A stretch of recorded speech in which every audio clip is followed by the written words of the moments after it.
Alors, Automobile Magazine nous publie un autre article concernant les autonomies. Alors, on a l'autonomie, selon eux, du Hiwaze U5. Les vraies autonomies, hein. Évidemment, entre guillemets, parce que les vraies autonomies de la Model 3 SR+, bon, c'était pas ça, hein, quand même, hein. Vous avez été très nombreux à réagir, d'ailleurs, sous la vidéo.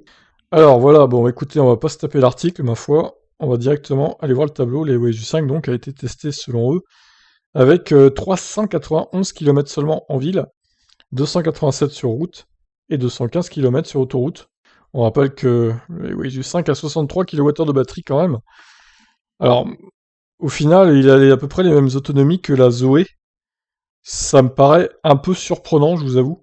Donc, je suis pas sûr que vous soyez très nombreux à posséder un Hiwaze 5, mais si c'est le cas, dites-moi hein, dans les commentaires si leurs chiffres semblent corrects ou pas. Moi, je pense encore une fois que c'est sous-estimé, hein. C'est comme pour le Kona d'ailleurs, je suis bien passé pour le dire. Euh, En ville, tu peux faire largement plus de 500 km, ça c'est une évidence. Sur route, alors c'est pareil, hein, à quel moment ils l'ont testé, le Kona, je sais pas. Est-ce qu'ils ont foutu du chauffage quand il faisait -3 ou -4 dehors? Bon, ça peut jouer. Mais tu fais beaucoup plus que 380 km sur route, hein, donc là c'est encore du mytho, de leur part. Là sur route, en plein été à 30 degrés, je fais 500 km quasiment, sur une charge. Sur route à 80-90, hein, je précise, hein. Donc là, c'est complètement sous-estimé. L'autonomie autoroute, bon, ça me paraît un peu sous-estimé aussi, mais moins quand même. Parce qu'effectivement, on a du mal à faire 300 km à 130 km/h avec le Kona électrique.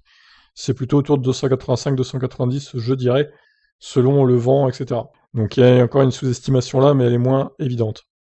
Bon, par contre, pour le Niro, j'imagine que c'est aussi sous-estimé, parce que je pense pas qu'il y ait autant de différence que ça avec le Kona. Donc, je sais pas qui conduit sur leur site là, mais c'est vraiment un bourrin, hein. Il a des sabots à la place de pied, lui, le mec, hein.